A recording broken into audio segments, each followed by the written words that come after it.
La segunda charla que vamos a tener a continuación es con mi estimado y admirado Pedro Martín Aguilar, quien ha publicado un importante número de libros, tanto de poesía como de cuentos.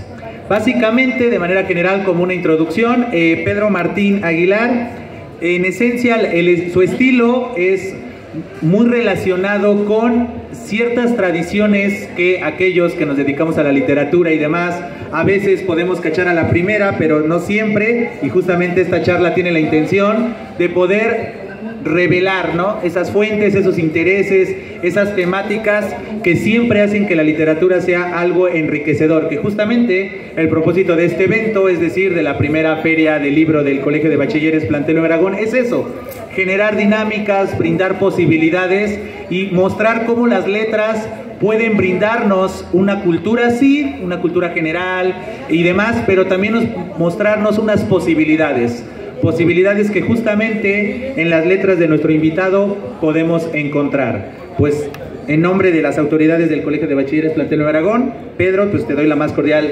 bienvenida y eterno agradecimiento por aceptar la invitación a esta primera feria del libro. ¡Bravo! Muchas gracias, Leonel, muchas gracias al Colegio de Bachilleres. Es un placer estar aquí con mis compañeros, que no solo son amigos, sino también son colegas como contaba hace rato Luis, colegas de la UNAM, de la maestría, del doctorado. Ya nos conocemos desde hace varios años y creo que los tres tenemos un poco este perfil semejante de que por un lado nos gusta la docencia, la investigación, pero también de vez en cuando escribimos nuestras ficciones, nuestros poemas. Y pues bueno, yo les vengo a compartir algunas páginas de las que he publicado.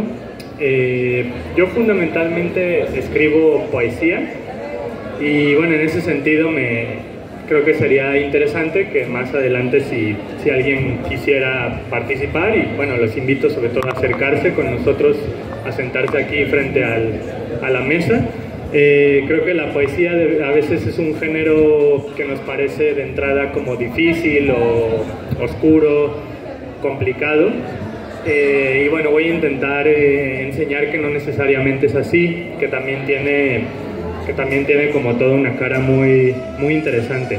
Y además se van a regalar algunos libros, entonces bueno, creo que eso puede servir para que se interesen y se acerquen. Entonces tengo 3 libros de poesía publicados y tengo un libro de cuentos. Bueno, quizás puedo empezar hablando justo del libro de cuentos, porque José Luis antes había hablado de sus libros de cuentos, ¿no? De hecho, yo me interesé cuando iba en la secundaria, la primera vez, por escribir literatura. Desde la primaria me gustaba leer, pero la verdad es que me quería dedicar, según yo, a otras cosas. Quería ser historiador, quería estudiar el mundo maya, sobre todo. Pero bueno, en la secundaria tuve un maestro muy bueno que una vez nos dejó de tarea escribir un cuento de terror. Y a él le gustó mucho el cuento de terror que escribí.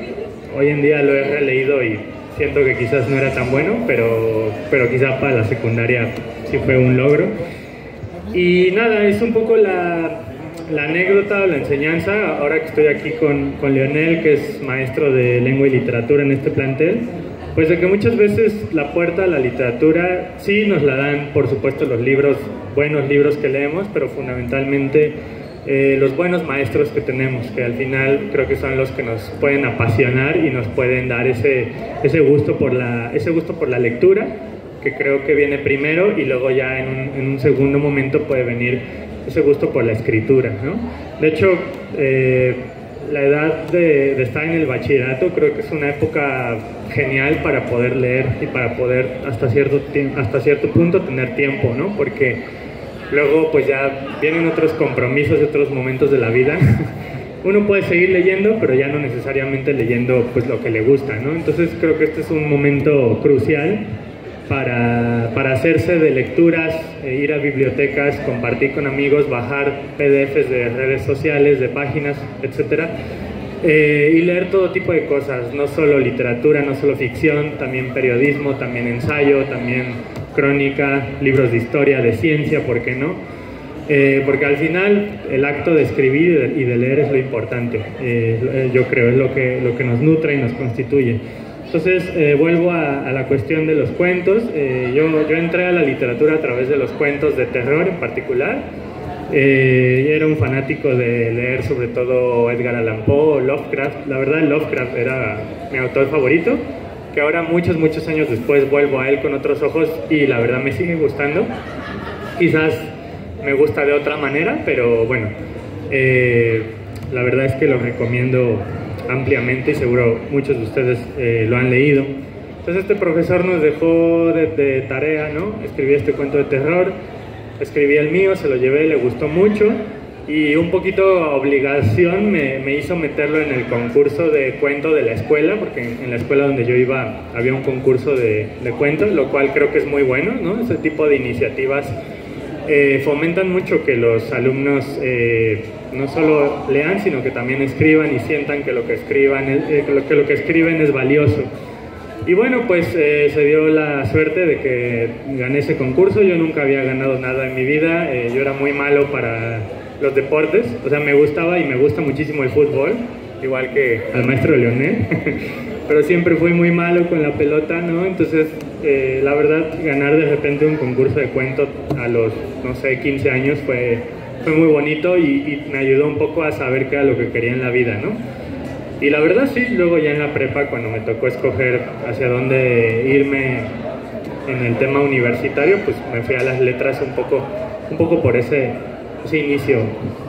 Entonces yo al principio escribía sobre todo cuentos de terror, luego ya fui escribiendo cuentos de otro tipo. Me encantaba leer a los grandes autores clásicos del cuento, o bueno, a los que yo considero clásicos, ¿no? En México tenemos a Juan Rulfo, en Latinoamérica tenemos a Borges, a Cortázar, hay muchos más, pero en esa época que yo todavía no conocía tantos nombres, esos eran como mis autores de cabecera.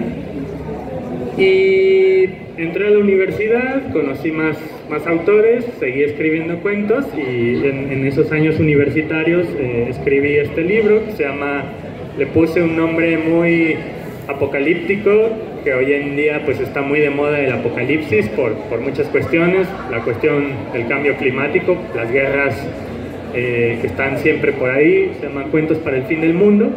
Aunque, bueno, si ustedes se acercan a este libro verán que no es tanto una cuestión apocalíptica en ese sentido de, no sé, de la ciencia ficción o bélico, sino más bien es un recorrido a lo largo del siglo XX.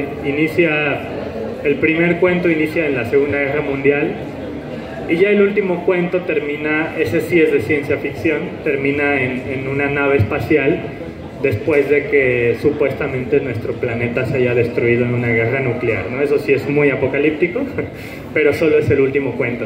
Entonces son cuentos para el fin del mundo en el sentido de que son cuentos que transcurren en lo que el siglo XX y el inicio del siglo XXI van terminando con un modo de vida, con un estilo de vida, una serie de valores con los que yo crecí en los 90 y pues que hoy en día, afortunadamente, creo que ya no son del todo los valores imperantes, ¿no? Los valores que andan moviéndose, al menos en los círculos en los que yo me muevo con mis compañeros. La escritura de este libro de cuentos me llevó, y voy a hablar ya de los otros libros de poesía. La escritura de este libro de cuentos, por el cuento final que les comento de la nave espacial, me llevó un poco a la ciencia ficción. Yo la ciencia ficción me gustaba mucho, sobre todo en cine. Soy fanático de la saga de Alien, en particular del Octavo Pasajero, ¿no? La película pues ya mítica del cine, porque justo volviendo un poco a lo que les decía de Lovecraft acuñó un término que se llama horror cósmico, que es mezclar la literatura de terror clásica, ¿no? La de monstruos, vampiros, etcétera, pero en un ámbito espacial, en las estrellas, en otros planetas. A mí ese tipo de terror me encanta porque creo que es el que más nos enfrenta con lo desconocido, ¿no? En el sentido de que finalmente en el planeta Tierra la ciencia cada vez descubre más cosas, tenemos palabras para más cosas, pero lo que hay más allá de los planetas del sistema solar, pues puede ser muy, muy perturbador, ¿no? Entonces, bueno, el horror cósmico de Lovecraft, este cuento sobre el fin de nuestro planeta Tierra, que ojalá que no suceda, pero bueno, en la ficción todo es posible, me llevó a escribir mi primer libro de poesía, que se llama Bitácora Extraterrestre, que además tiene una portada muy, muy curiosa porque es una especie de alienígena con forma humanoide y unos planetas ahí un poco extraños que dibujó una amiga. Este primer libro de poesía es muy extraño, a mí me parece muy extraño porque intento escribir aquí no como yo escribiría tradicionalmente poesía, que luego sí lo hice, sino intentando imitar lo que a mi parecer sería una máquina, un robot. Me pregunté cómo sería un robot que escribiera poesía, ¿no?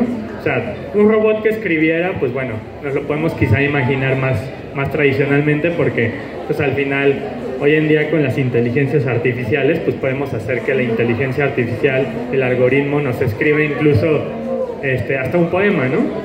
Pero yo lo que quería era que fuera un robot con un estilo poético. Es decir, que el robot desde su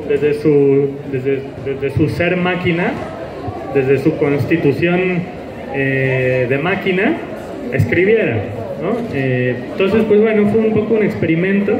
Entonces, Bitácora Extraterrestre es la historia, porque también es una historia, es la historia de un robot que va en una máquina espacial, viajando por el espacio, transmitiendo la noticia de que la humanidad que lo creó, porque el robot es creación nuestra, de que esa humanidad se autodestruyó, pero que él sigue vivo a su manera y con ese mensaje de que la humanidad no ha muerto, siempre y cuando él siga transmitiendo esa herencia humana en sus palabras, que finalmente es esa poesía. Entonces creo que es un libro que cuestiona o intenta cuestionar los límites del lenguaje humano, dónde estaban, si el lenguaje humano podía persistir sin nosotros, a pesar de nuestra extinción, ¿no? Es una pregunta clásica de la ciencia ficción, pero que normalmente se responde a través de historias, de novelas, de cuentos. Yo la quise responder a través de la poesía. Tiempo después, digamos que salí de este terreno de la ciencia ficción y quise explorar algo quizás más tradicional de la poesía, como la solemos entender, ¿no? Podemos entender la poesía comúnmente como esta especie de introspección, de palabras interiores que buscan describir nuestro yo, quiénes somos en soledad o nuestras emociones más profundas, cómo nos relacionamos a un nivel sentimental, pasional, intelectual, complejo con los otros, pero sin abandonar ese núcleo escondido que es el yo. Bueno, esa idea quizás más tradicional de la poesía la exploré en este otro libro, este es mi segundo libro de poesía, que se llama Palabra de la Sombra.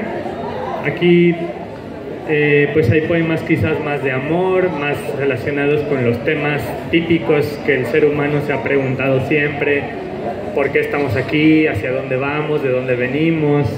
¿Qué pasa después de la muerte? ¿No? Por ejemplo, aquí el tema de la muerte está muy presente con la imagen del mar, que para mí es un símbolo muy importante del infinito y de la eternidad, pero al tiempo el ser humano frente al mar pues es finito y es perecedero frente al mar que ha estado siempre ahí o casi siempre ahí y que va a seguir estando después de nosotros. Entonces, bueno, este libro, Palabra de la Sombra, es como esa etapa más interior que tuve. Les leeré un poema ahorita después de este y también un cuento breve de Cuentos para el Fin del Mundo. Y finalmente el último libro que publiqué hasta la fecha es este libro fosforescente, que es muy difícil que pase inadvertido por su portada y por sus colores, que se llama Matrioshka. Una matrioshka, no sé si hayan oído hablar de las muñecas rusas o las matrioshkas, son estas figuritas con forma de mujer que se abren por la mitad, son de madera y dentro de sí contienen una muñeca idéntica a la primera muñeca, pero la de dentro es más pequeña, obviamente, y a su vez esa de dentro también se parte en dos y así sucesivamente, ¿no? Podemos encontrarnos 4, 5, 10 matrioshkas incluso, ¿no? Entonces, este es un libro que está construido como una matrioshka, es decir, está dividido en varias partes y cada parte habla de un tema más amplio para ir acotando hasta llegar al centro donde ya no hay nada más, ¿no? Donde hay un vacío. Hay muchos temas de poemas en este libro. Ahorita también voy a leer un poema de este libro, pero creo que lo que lo atraviesa es sobre todo el tema de... Son dos temas fundamentalmente. Uno es un tema que nos preocupa mucho en el México actual y que a mí por eso me llevó a escribir sobre todo la primera parte del libro, que es la violencia de nuestro mundo, de nuestro país, pero en particular la violencia hacia las mujeres. Todos somos hijos de una madre. Yo en particular tengo una hermana, tengo una esposa. Y bueno, en la época en la que escribí este libro, tenía pues la verdad mucho miedo de cosas que le podían pasar a mi hermana, cosas que yo veía. Entonces los primeros poemas están escritos en esa época, en la cual yo dije, bueno, las mujeres desde la poesía y la literatura en México hoy en día están denunciando muchas de las cosas que les están sucediendo, pero de repente a los hombres también nos toca decir algo.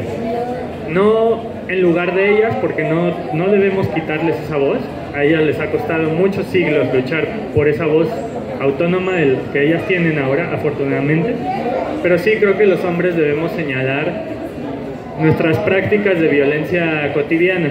Eso que alguna vez le han llamado micromachismos, etcétera, ¿no? Entonces, no diría así que es un ejercicio de deconstrucción y tal. No me iría tanto. Creo que simplemente son poemas donde yo como hombre quiero dar cuenta de la violencia hacia las mujeres que vivo cotidianamente y de la que me doy cuenta. Y luego el libro va profundizando más ya no solo en esa violencia, sino como tal en el lenguaje y las violencias que atraviesan el lenguaje, porque como poeta, pues a uno lo que le importa al final del día, creo que son las palabras que usa todo el tiempo, no solo las palabras con las que escribe, sino también con las que habla cotidianamente. Entonces el libro se va transformando, como dijo Leonel, en una exploración por los géneros literarios y por las tradiciones literarias que para mí en ese entonces eran más importantes, pero siempre con este hilo conductor de la violencia que atraviesa el lenguaje y esa matrioshka, esa mujer que se va subdividiendo. Pues bueno, esa es una gran y rápida introducción a las cosas que he escrito y creo que ahora me gustaría compartirles algunos textos y quizás volvemos a hacer la invitación para que ahora sí se acerquen porque viene la parte importante que es la lectura. Sí. ¿Puedo acotar un cosito? Adelante, Luis. Oigan, pues nada más acotar que nuestro querido Pedro Martín Aguilar ganó un Premio Nacional de Poesía con este libro acá, que ustedes pueden ganar también. Yo tuve el enorme honor de presentar el libro de Pedro en el Colegio de Ciencias y Humanidades, y este libro, este premio que la universidad da es para jóvenes escritores. Entonces, pues igual luego también mi pregunta irá por ahí, ¿no? Pero, es muy importante también, creo yo, así como Pedro lo dice, dejarle de tener miedo a la escritura, porque nos han educado tanto para que esa escritura sea un lugar tan inseguro y muy inseguro. A mí me da mucho miedo escribir y pues me sigue dando miedo escribir. En fin, listo. Y pasen a escuchar los textos de Pedro, en serio, se los juro, están increíbles. Coincido totalmente con lo que dice Luis. La importancia de la escritura, ¿no? Como también mencionaba Pedro, yo siempre he definido la literatura como este mundo de las posibilidades, el darle voz al hubiera. Entonces considero muy importante escuchar esas voces. Por ejemplo, nosotros en la comunidad del Colegio de Bachilleres tenemos eventos de escritura. Por ejemplo, sigue vigente 2 convocatorias que se han compartido entre la comunidad. Por un lado está el del ensayo, que es el concurso Erru Opina.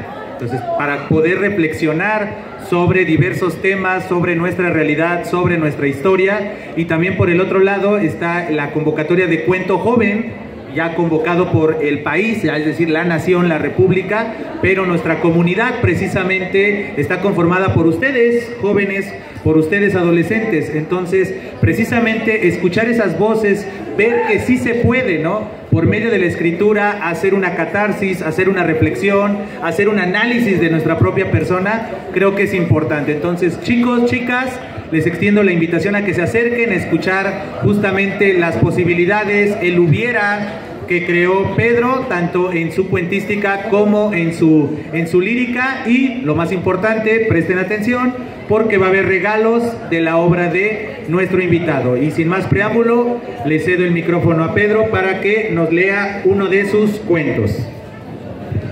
Muchas gracias, Leonel. Bueno, pues les voy a leer un cuento breve. Mis cuentos de este libro son un poco más largos, pero este en particular es breve. Y además hace rato José Luis leyó un cuento de terror, o con aspectos aterrorizantes, ¿no?, que a todos nos han, como todos los que hemos pasado por el dentista, yo creo que sí es un momento aterrorizante. Este creo que también podría estar en ese mismo género. Se llama Entre Vías y va así. Estábamos detenidos, esperando la luz verde. A la mujer y el pequeño no les había puesto demasiada atención, apretujados como íbamos. Cuchicheaban excitados. Quise escuchar. Cuéntamelo otra vez, mami. El juego del chu-chu-chu. Pues que tu papá y yo un día nos fuimos a Los Altos, donde nací, en la camioneta esa roja de tu tata, y que nos agarró la noche, y que a tu papá le encantaba el chupe, y que iba manejando y se salió de la carretera, bien pedo que iba, y que fuimos a estancarnos en mitad del páramo, y todo estaba oscuro, ¿verdad? Y tú estabas enojada, ¿verdad, mami? Y que nos pusimos a buscar ayuda, pero ya ves cómo si está nublado, no hay luna ni estrellas que te guíen, y que caminamos horas y que tu papá estaba perdido de pulque, y que no ayudaba nada, porque él nunca ayudó en nada, era un estorbo, una piedra en el camino. Y dieron con las vías del chu-chu-chu, ¿verdad, mami? Y que dimos con las vías de un tren que, según él, había dejado de correr desde tiempos de la Revolución. Ya ves que iba a saber él si era de los blanquitos del norte.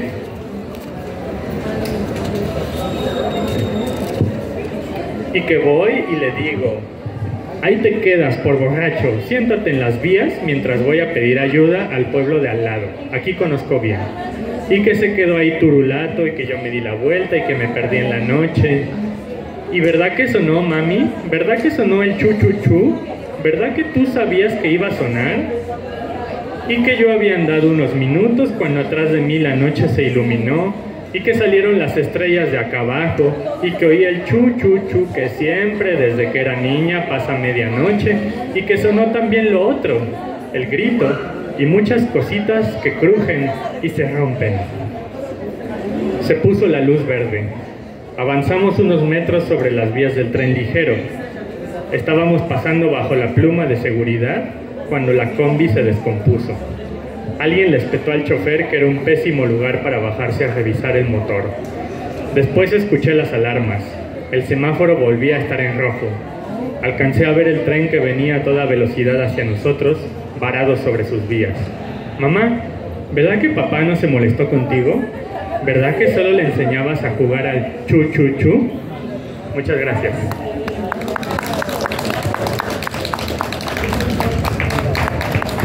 Hace rato José Luis estaba contando que muchos de sus cuentos nacen de la experiencia cotidiana, ¿no?, de lo que él observa, lo que escucha, y luego lo ficcionaliza. Este cuento en mi caso también, bueno, afortunadamente no pasó esto así como tal, pero sí, yo un día iba en una combi, yo mucho tiempo viví al sur de la ciudad, en Villacuapa. Por ahí pasa el tren ligero, en una zona donde los coches y el tren ligero comparten una misma avenida, la calzada de Tlalpan, de hecho. Y nada, en el coche un niño y una mamá iban hablando un poco de un viaje a Chiapas que habían hecho alguna vez, ¿no? Un padre ausente. Y en esos mismos días me enteré de un accidente que había sucedido en ese lugar, de un tren ligero que había aplastado a un coche que se saltó el alto. Entonces, obviamente, no pasó lo que yo digo en este cuento, pero en mi cabeza un poco mezclé las cosas y me inventé la historia que cuento aquí para que saliera esta historia que creo que es de terror. Y pues nada, es un ejemplo de cómo podemos escribir con las cosas que nos pasan cotidianamente, ¿no? El poder de la ficción al final está en la capacidad imaginativa de unir cosas que quizás en un primer momento pensamos que no tienen nada que ver entre sí, pero que si le rascamos un poco puede salir una historia apasionante. Eso sería sobre la narrativa, y ahora me gustaría pasar a la poesía, porque creo que es el género literario pues, de los más olvidados, ¿no? Junto con el teatro, y que es bueno hacerlo presente, y también mencionar que la poesía no solo es de amor, la poesía no solo habla de lo que me sucede con mis sentimientos, no solo es un señor llorando por una mujer que no le hace caso. Es cierto que mucha poesía a lo largo de los siglos ha sido así. Hay mucha, de hecho, que es muy buena, pero también hay mucha que es muy mala. Y la poesía, afortunadamente, hoy en día en nuestro país goza de muy buena salud. Hay muchísimos poetas y poetas, hombres y mujeres jóvenes escribiendo, a los que se pueden acercar en internet. Hoy en día tenemos esta herramienta maravillosa, hay muchísimas revistas. Ahora que terminemos, si gustan, pueden acercarse conmigo y les puedo dar nombres, revistas a donde también ustedes pueden mandar sus propias creaciones, sea de poesía o de otros géneros. Y bueno, sin más preámbulo, me gustaría leer este libro del que hablé, Palabra de la Sombra.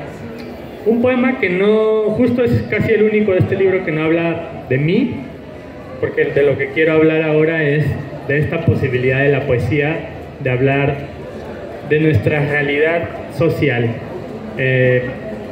La poesía yo creo que tiene un poder de denuncia muy fuerte, porque las palabras poéticas, digamos que tienen esa connotación, creo yo, de tener esa libertad de decir desde el lugar que quieran absolutamente todo lo que imaginaron. No están ni siquiera atadas a una historia, como quizá podría estar en un cuento. Este poema que les voy a leer se llama La condena de la felicidad, y lo escribí en una época en la que yo estaba muy enojado con ciertos discursos de los que somos muy conscientes y que están todo el tiempo rodeándonos en la publicidad, en los anuncios televisivos, en las redes sociales, que nos venden una idea de la felicidad, de que la vida debe ser aspirar a una serie de cosas, siempre a través de la acumulación de capital, de dinero, pero que al final son cosas que nunca vamos a poder alcanzar, sea por la situación social en la que nacimos, sea por el color de piel que tenemos, sea por la preferencia sexual que ostentamos, sea por que tenemos una diversidad neurológica que otras personas más, entre comillas, normales no tienen, etc. Siempre va a haber algo con lo cual el capital, las grandes corporaciones nos van a excluir de ese paraíso, de ese paraíso que nos venden en ciertas películas de Hollywood. Entonces, este poema lo escribí desde ese enojo, pero también desde una especie de intentar abrir los ojos y ver de dónde vienen ese tipo de discursos que nos esclavizan todo el tiempo. La condena de la felicidad. 1. Ayer se ha matado un hombre tras deprimirse en su tercer año de jubilación. El periódico Pupila Segadora permite solazarnos en la nota del suicida. Lo siento, amigos, la vida no tiene sentido una vez dejas de trabajar. Ayer se ha matado un esquizofrénico tras abandonarlo la familia que le dio todo y él nada. No quiso curarse y ni en Walmart le dieron trabajo. Mejor así, me han dicho los piadosos deudos. El mundo no está hecho para gente como él y nunca iba a ser feliz. Ayer se ha matado una mujer tras descubrir cómo su marido portentoso mascaba las ingles gimnásticas de la vecina de abajo. Mejor así, me ha dicho su madre pensativa. Ella vivía esperando a su príncipe azul y nunca iba a ser feliz. Ayer se ha matado un oficinista tras cometer su tercer error de la semana en la transnacional más importante del mundo. El imbécil se entregó al sueño y no respetó sus debidas horas de insomnio. Mejor así, me ha dicho su galante jefe, que se hagan a un lado por su cuenta. Así nos ahorramos en liquidaciones. 2. Oh Hollywood, auríbora Hollywood, de embrujados incendios proyectada, hoy te agradecemos por reemplazar la filosofía con el decreto de tus filmes enlatados. Una casa hermosa en un barrio hermoso, una hermosa piscina, un hermoso perro que sale a recibir a los hermosísimos hijos, blanquísimamente rubios, de la pareja más hermosa del mundo. Él, empresario campeador, hercúlea vanidad. Ella, ama de casa, cuerpo por el que Victoria's Secret mataría. Oh Hollywood, omnisciente Hollywood, hoy te agradecemos por liberarnos. En verdad nos liberas. Tu país inventó la libertad. Por quitarnos la angustia de buscarle sentido a la vida. Todo lo tenemos, todo lo provees. Nosotros somos los imbéciles que no correspondemos tu felicidad prefabricada. 3. De un epígrafe de García Lorca que dice: pero si alguien cierra los ojos, azotadlo, hijos míos, azotadlo. Nadie podrá ser feliz si no compra una casa hermosa, un hermoso perro, unos hijos hermosísimos, el más hermoso amor. Nadie podrá ser feliz si no trabaja por una casa hermosa, un hermoso perro, unos hijos hermosísimos, el más hermoso amor. Nadie podrá ser feliz si no es feliz con una casa hermosa, un hermoso perro, unos hijos hermosísimos, el más hermoso amor. Pero si alguien se atreve, atribulado de ponzoña, el día en que los reflectores no encañonen las grietas de los ojos, si alguien se atreve a no comprar, si alguien se atreve a no ser feliz, habrá que azotarlo, conducirlo amablemente al borde del ruinoso balcón donde nadie verá el empujón invisible al vacío de los juguetes rotos. Muchas gracias.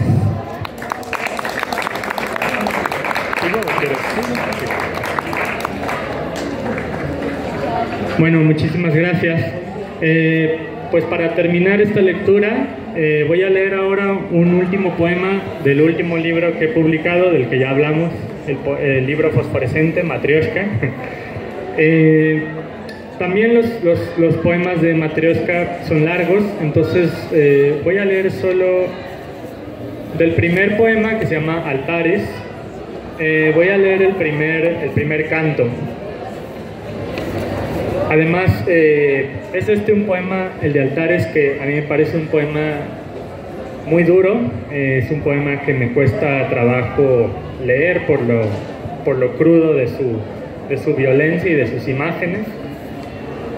Y hoy es un día muy luminoso y azul.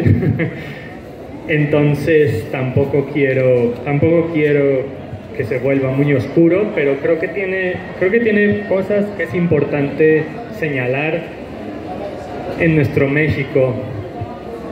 Y dice así: Altares. 1. Van preñando con la muerte. Del Tepeyac vienen bajando un par de escrotos de arsénico, cielito, y 1000 más de sermón, rumbo a la milpa descuartizada. Su madre, los sapos cadavéricos, el pelotón que un hijo te dio. Su madre, besuqueada de espanto, ve con Dios, sé bueno, y los faldones de leche y tápame con tu rebozo, sonaja venenosa del candor de los sicarios. Por la noche, estrujar la luna, debajo la luna y las estrellas, al altar de cloroformo, en callejones embrionarios. Allí, la nueva vida, placenta de metralla, en el grito capado, en el orgullo de fálicas tinieblas. Sé bueno, no toques a tu hermana, y la cuna, cielito, del calabozo aéreo. Pero la muerte, mamá, si te matan, Lupita, si te... Pero la muerte no asusta a los machos. Danos la vida, mamá, nosotros, ceniceros uterinos, nosotros, inyecciones lactantes. Y Pedro Páramo se casó con Lupita, la encontraron todavía con el vestido. Van preñando, nace un alacrán de sangre, van preñando, nace una bala de pellejo. Hijo, no seas envidioso, a tu hermana solo eso le dejaron, la panzota, tú no quieras y no importa. Dioses de las coladeras, todo para ellos. Y si no es la vida, y si no, es la vida. Muchas gracias. Muchísimas gracias, Pedro. Como acabamos de escuchar, justamente toda esta polifonía, este polimorfismo de temas, de situaciones, precisamente eso es la literatura. La literatura es ver la realidad y reflejarla, pero sí, por medio de haciendo una analogía, por este prisma que brindan los recursos, las formas, el estilo. Justamente a partir de este relato que nos compartió Pedro, o de esta serie de poemas o de cantos, por ejemplo este último de Matrioshka, justamente nos muestra eso, ¿no? La tradición, que es lo que les comentaba hace unos minutos, la tradición es algo muy importante para Pedro Martín, ¿no? Y no hay que olvidar, ¿no? Pedro Martín es un doctorante, ya está próximo a ser doctor en literatura, entonces... Esperemos que se consiga. Más te vale que sí, para que no nos quedes mal, pero justamente esta tradición, esta mezcla, algo que yo también noto en la obra de Pedro Martín es la dualidad, porque pues, ustedes no están para saberlo ni yo para contarlo, pero la relación México-España es muy importante para Pedro Martín. Entonces justamente en el poemario Palabra de la Sombra podemos ver esa relación, esa nostalgia, ese juego entre el mar, que nosotros lo podríamos ver con el Atlántico, ese ir y venir de México-España, España-México, vida, muerte, tradición, es decir, textos de otros autores, pero también los textos propios. La dualidad es un elemento muy importante para Pedro. Entonces yo espero que en estas lecturas se hayan podido acercar a este estilo, ¿no? Y es algo que es tan bien de nosotros. Nosotros podemos pasar desde la percepción del lector al análisis y el riesgo del escritor, del creador, sin importar qué tipo de creación hagamos. Puede ser una creación ensayística, de adentrarnos a nosotros, la reflexión, o bien podemos usar el ensayo para reflejar un reclamo, una denuncia, o bien usar la poesía, que como bien decía Pedro, ya no es solamente pensar en poesía igual a cursilería, ¿no? También la poesía puede servir para mostrarnos un pesimismo o también un optimismo también, que a veces es necesario. No siempre todo tiene que ser trágico, ruin. También podemos mostrar ese rayito de esperanza, ya sea hacia nuestra propia vida o hacia la vida en comunidad. Pero también la poesía sirve también para denunciar nuestros hechos o los hechos que nos han rodeado. Por ejemplo, el relato que nos compartió Pedro nos muestra esa posibilidad, ¿no? De un hijo y una madre, y a su vez la madre que le está contando esta historia a su hijo sirve para denunciar, ¿no? Los comportamientos del padre, ¿no? De su padre, y que a su vez es su pareja, que fue su decisión o fueron las circunstancias que hicieron que papá y mamá se unieran y crearan a este niño curioso, ávido de contar historias y de volver a contar la misma historia. Podemos ver justamente eso, ¿no? El niño ya se sabía la historia, pero tenía esta necesidad de volverla a escuchar. Quizá una de las posibles lecturas que mínimo yo doy, con esta necesidad de poderse asir de algo, asir de la historia de su madre, pero también a su vez de quién es su padre. Entonces, algo que yo puedo destacar, y las invito estudiantes a que se acerquen justamente a esta mesa para que conozcan la obra de Pedro Martín y conozcan estas posibilidades, conozcan esta dualidad de la persona que observa, de la persona que escribe, hablando un poco como las clases que damos en los salones que nos rodean y que están alrededor de esta explanada, pues justamente, ¿no? Esta dualidad del emisor y el receptor. ¿no? Que justamente en medio de ellos dos, siguiendo este circuito de la comunicación y demás, hay un mensaje.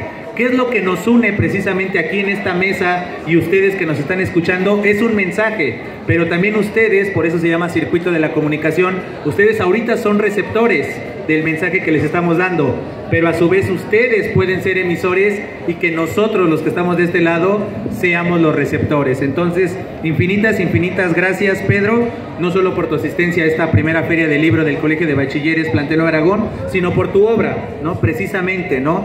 Nos generas esta reflexión, esto que nos mencionabas, de la necesidad de que también los hombres seamos conscientes de las situaciones que nos rodean, y una de las situaciones que nos rodean es la violencia hacia las mujeres. Y entonces no solamente darle el micrófono a las mujeres para que ellas hablen, denuncien y su percepción, también es importantísimo que nosotros como hombres tomemos el micrófono y hablemos de nuestros por qué y de nuestros motivos y de las necesidades de que dejen de violentar, puntos suspensivos. Dejen de violentar a los niños, dejen de violentar a las infancias, como se dice hoy en día, dejen de violentar al estudiantado, dejen de violentar a los trabajadores, dejen de violentar a las mujeres, dejen de violentar nuestros derechos. Esa importancia de usar la voz, porque si nada más nos cruzamos de brazos, como siempre lo dice una frase popular, si no hacemos nada, nada va a cambiar. Entonces es la importancia, y justamente autores como Pedro Martín, sin olvidar también a nuestro anterior invitado Luis Olaf, justamente, ¿no? Ver la literatura no solamente con este fin estético y de entretenimiento, sino con esta posibilidad de mostrar el hubiera, qué hubiera pasado si cambiáramos algo, qué hubiera pasado si el escenario se hubiera cambiado a su vez, o simple y llanamente ver la literatura como esta dadora de posibilidades, de voces. Tal vez no puedo gritar en un micrófono como lo estoy haciendo yo ahorita, pero puedo usar la hoja en blanco para denunciar, para compartir una emoción, una percepción, una propuesta. Entonces, insisto, la obra de Pedro Martín eso nos da, ¿no? Esta posibilidad de ver justamente, siguiendo la analogía o siguiendo la metáfora de la matrioshka, tener un problema y poderlo ir poco a poco desnudando, siguiendo con otra analogía o con otra metáfora, para llegar al meollo del asunto, llegar al núcleo. Y justamente el núcleo en el caso de la literatura es la palabra, pero la palabra a su vez puede tener la posibilidad de crear acciones. La palabra no solamente es este conjunto de enunciados ni nada por el estilo, también puede ser el creador o el motivador de acciones que trasciendan tanto nuestra vida como la vida de las personas que escuchen dicho enunciado, dicho mensaje. Pero bueno, ya para darle cauce final a esta charla con Pedro Martín, cedo ahora la palabra a ustedes que nos están escuchando, por si acaso quieren hacerle una pregunta, hacerle una consulta. Él mismo se ofrecía no solo hablar de su obra, sino de los canales de comunicación con editores, revistas y demás, o simple y llanamente de estas obras que nos hizo el honor de leer Pedro Martín. ¿Qué piensan ustedes? ¿O quieren hacerle una pregunta en específico? Entonces el micrófono está totalmente abierto. No sé si alguno de ustedes quiere hacer uso de la palabra. Adelante. Bueno, igual por si, o sea, como diría Leonel, igual no soy yo para decirlo, pero Pedro tiene un manejo del vocabulario, un manejo del léxico realmente impresionante. Mi pregunta es, ¿cómo escoges las palabras que vas a utilizar? O sea, esas palabras como que ya nadie usa, la verdad, y que las que logras pues introducirlas tanto en el cuento como en la poesía. ¿Y cuál sería como tu consejo, como justamente como esta labor de rescate del vocabulario, ¿no? Pues para nosotros, ¿no? O sea, no necesariamente como de un buen de palabras así, sino ¿cómo le podemos hacer para rescatar esas palabras en nuestra vida cotidiana? Muchísimas gracias. Adelante. Muchas gracias por la pregunta, José Luis. Sí, yo ahora pues sí, quizás conozco más palabras que antes y creo que eso siempre es bueno. Es como una obsesión que yo tenía desde la secundaria, ¿no? Que me nació por esa necesidad de no quedarme con tanta ignorancia, ¿no? La ignorancia es buena porque nos indica todo lo que desconocemos, pero creo que en ese momento hay una invitación implícita a llenar esos huecos.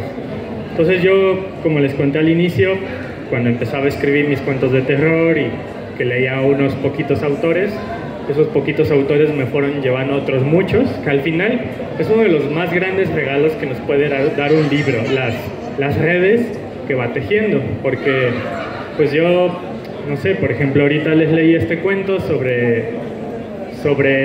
esta mujer con su hijo que tiene un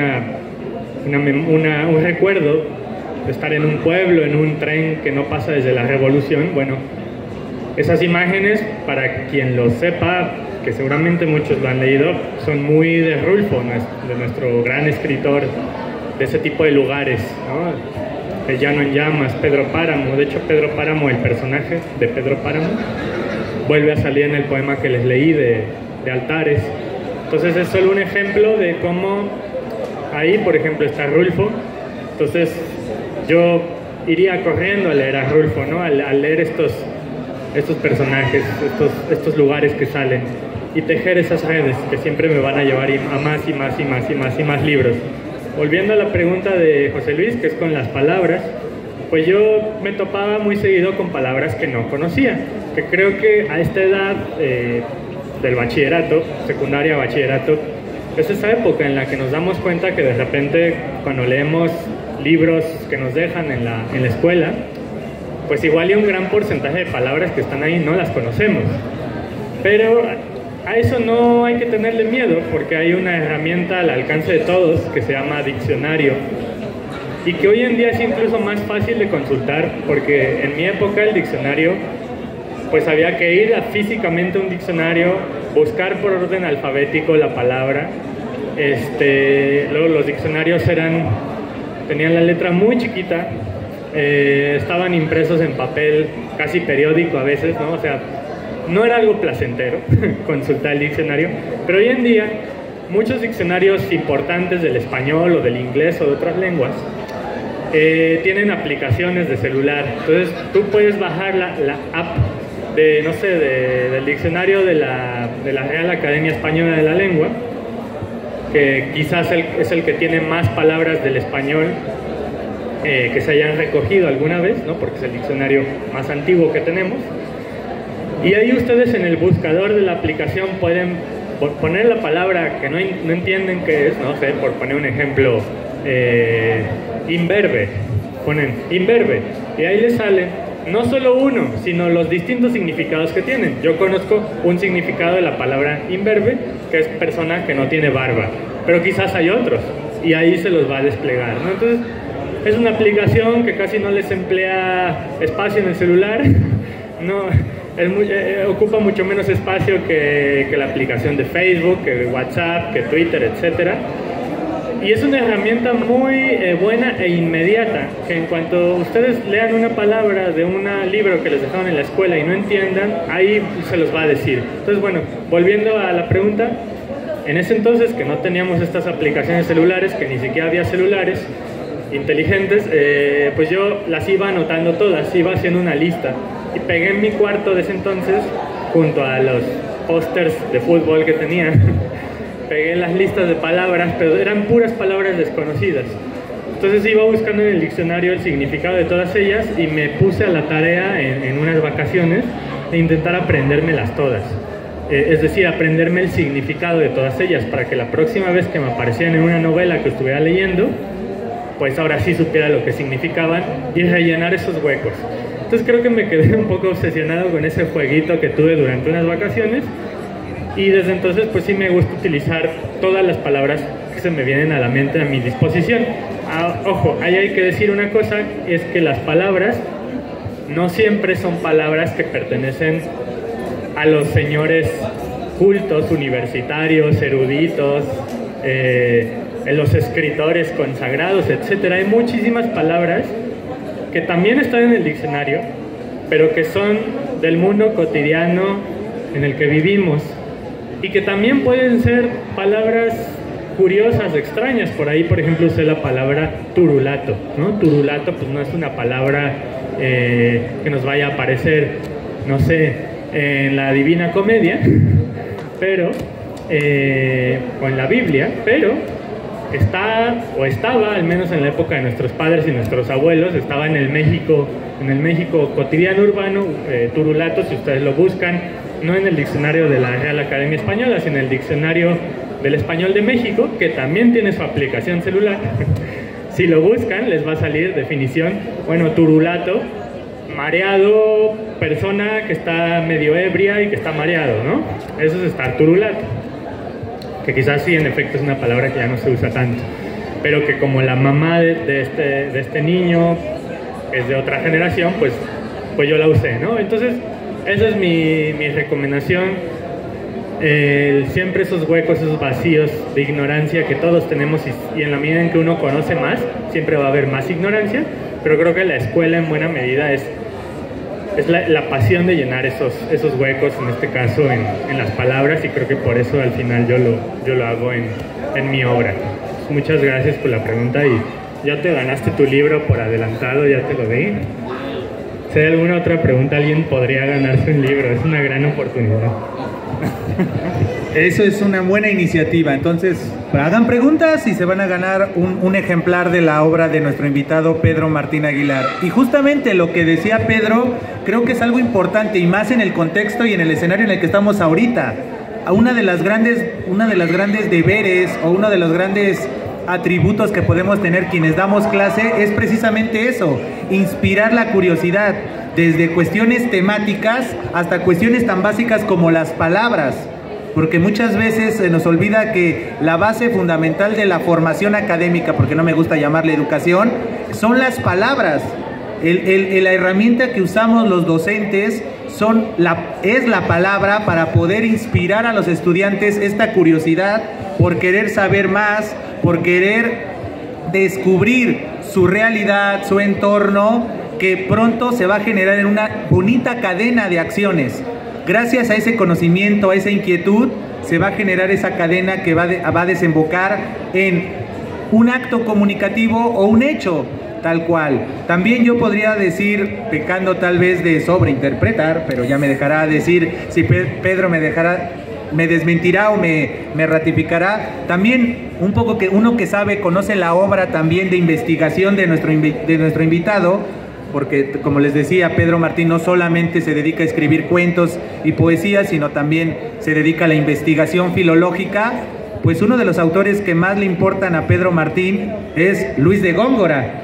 Y Luis de Góngora es uno de estos poetas que veía en la palabra y en lo que hoy conocemos como neologismos y cultismos, su herramienta fundamental. Entonces, usar la palabra como esta dadora de información, pero también como esta dadora de atracción, porque muchas veces una palabra que no entendemos nos hace que nos concentremos en el texto, porque muchas veces damos por hecho el acto de la lectura. Estamos leyendo y lo damos por hecho de, sí, está diciéndome, y de repente nos topamos con una palabra que no entendemos. Y hay dos tipos de lectores, que aquí en el contexto del colegio de bachilleres uno lo ve, y más quienes damos clases de literatura. Hay dos tipos de lectores cuando se topan con un texto o con un fragmento de un texto que no entiende. Opción 1, cae en la falacia de decir, el texto no me gustó porque no le entendí, o viceversa, se motivan y dicen, el texto me gustó porque me generó inquietudes. No simple y llanamente me enfoqué en la historia o en la crítica, en la denuncia,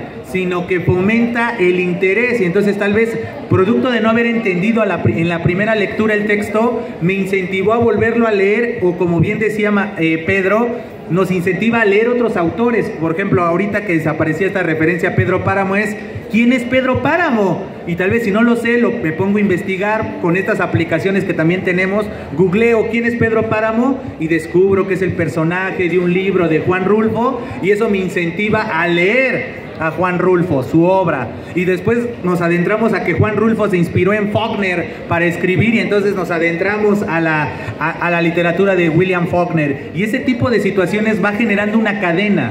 Yo esperaría que esta primera feria del libro del Colegio de Bachilleres sea el primer eslabón de una cadena, ya sea para más ferias de libro, más espacio para creadores, para editoriales, para que también nosotros, también los docentes, demos ese paso y generemos iniciativas de este tipo. No solamente literarias, nosotros jalamos agua a nuestro molino hablando de la literatura, pero también las ciencias exactas también podrían generar este tipo de espacios. Podemos decir, generar los espacios para divulgar sus investigaciones, divulgar sus perspectivas y todo eso que es interesante. Hoy estamos hablando de literatura porque hablamos con Luis Olaf y hablamos de su cuentística, y ahorita estamos hablando con Pedro Martín, estamos hablando de su creación, tanto lírica como narrativa, pero también este espacio o este tipo de espacios también pueden estar para los científicos y los nuevos descubrimientos y las innovaciones y todas esas situaciones que son parte de nuestra vida. Entonces, pues no queda nada más que reiterarte el agradecimiento, Pedro, por haber aceptado la invitación, pero como también siempre lo he dicho, muchísimas gracias por tu obra, por todo lo que hemos mencionado. Infinitas gracias a todos los presentes y que tengan un excelente día. Hasta luego y hasta siempre.